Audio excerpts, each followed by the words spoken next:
So going back to ancient times, Islam spread like wildfire through regions kind of on the peripherals of the empire that had been weakened by heresy.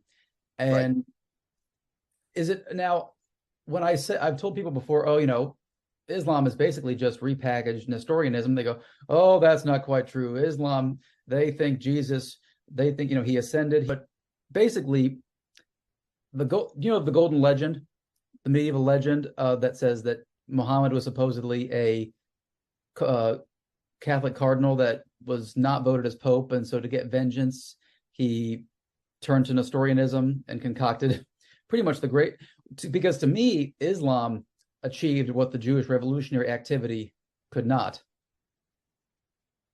Okay, you're right. It was it's basically the Nestorian heresy. I mean, it's a lot of other things. What we're seeing now, research doing into the origins of Islam that are really revealing and significant. And I had conversations with Iranians about this. The Iranians are convinced that a man by the name of Salman al-Farsi wrote the Quran. Because the story, the standard story is that the angel Gabriel flew down and whispered the Quran, word by word, into Muhammad's ear. He was illiterate and he wrote it all down. That's a hard story to maintain, okay? Because okay. as soon as you get involved in scholarship, you're going to find some disturbing facts.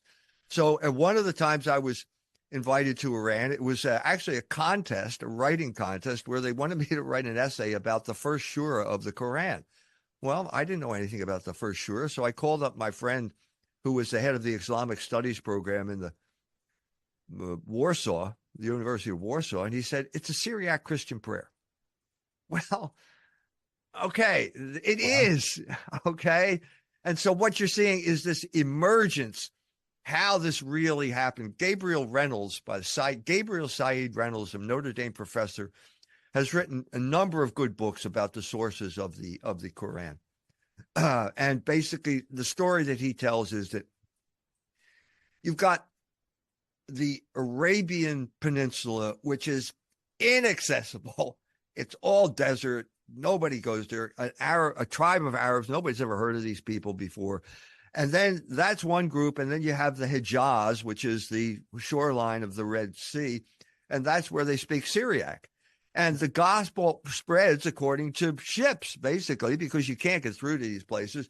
And the gospel has been translated into Syriac at this point. And the Muslims, the Arabs, they're not Muslim, they're Arabs. They're hearing these stories. And they're fascinated by these stories because this is the time where you have the triumph of monotheism. Mm-hmm. Because these old idol worshipers, it's just over. It's not going to work anymore. They're hearing these stories.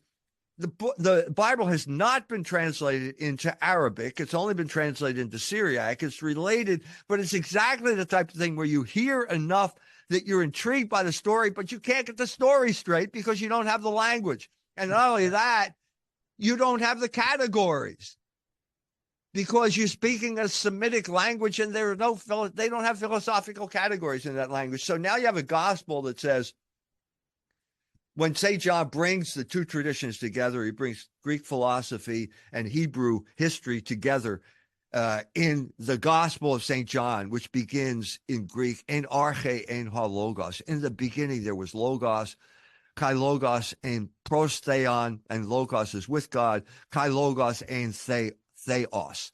And logos is God. Now, that is a really sophisticated piece of thinking that is based on Greek metaphysics. And it changed the world.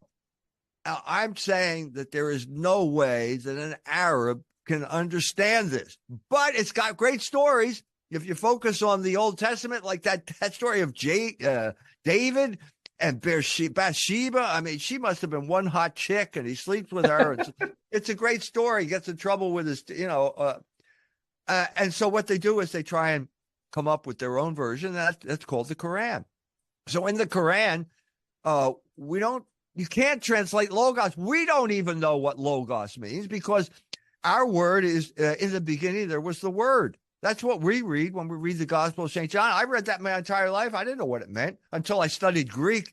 And I realized there were 5 pages of Greek translations of that one word. So what do they say? Well, he's talking about a book.